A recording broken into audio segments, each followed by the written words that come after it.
As the pandemic drags on, many of us are losing our energy. Zoom cocktail parties have lost their novelty, and Netflix can only release so many new series. Yeah, many of us are feeling bored, listless, afraid, and uncertain. Well, it turns out there is a word that perfectly captures the emotions that we are all feeling right now. UW-Madison professor Christine Whelan is back with us today. Good to see you. Hi, Christine.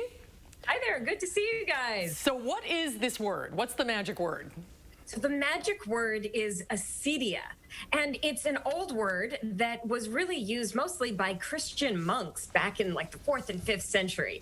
But what it means is this sort of paradoxical feeling of both being bored and being anxious, of sort of feeling purposeless and meaningless, but also on edge. And what's really interesting about the concept is that it used to really be mostly thought of as people who were cloistered and taken out of society, so that monastic life, separate from everybody, and social isolation. So it kind of wasn't a word that we used very much until, oh my goodness, now we're in a time of pandemic, and we are spatially and isolated from people. We're feeling increasingly socially and emotionally isolated from people.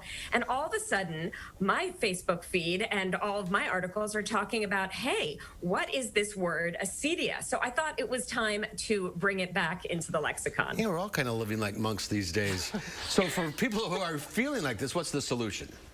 Right. So with this idea of acedia, first, one good thing about it is that when we can name a weird feeling, it becomes more real. And so this is a really important thing for people. So naming the feeling, knowing that you are not alone in feeling this way, hopefully validates a lot of people. So you can look up acedia. There are books on it. There's been like a lot of writing on this term, but it's fallen out of favor. So think about whether acedia is what you are feeling right now.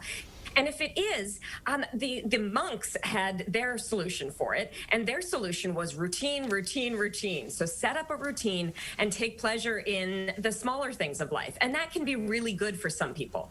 For others of us, we need to kind of think bigger. We need to think about our purpose and the why behind what we're doing, to live our daily lives with a greater sense of meaning. And then for many of us, just reaching out and talking to somebody makes all the difference, whether it's going on a socially distanced walk with a friend, talking to a therapist, reaching out for the mental health help that we need, because these are difficult times. And if you do those things, you can overcome the acedia.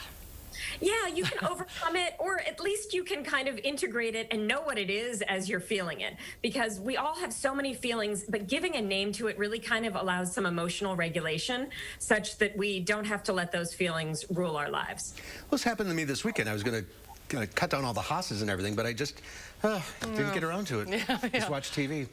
I find that all the time these days. Yeah, and so I've now said what I'm going to do every morning is get out and go for a walk. First thing, I get the kids off to school and I go for a walk outside. And it takes a lot of activation energy to do that, but I feel better at the end of it. And so if we can create some of those positive routines for ourselves, little things are going to make a big difference in the months ahead. Yeah, it's important that you know you're not alone, because you can get through anything as long as you know you're not alone. And it's good to have a name for it, too. Yeah, right. It is, and now we have a way to talk to people about it. So, you know, it's like talk to your friends about acedia. I got the acedia. See if that's something that you are feeling. There you go. Very interesting. Very interesting. Christine, thank you very much. Get outside, take a walk. Stay well. We hope to see you here in the studio very soon. I look forward to it. Hang in there, everyone. You too. Well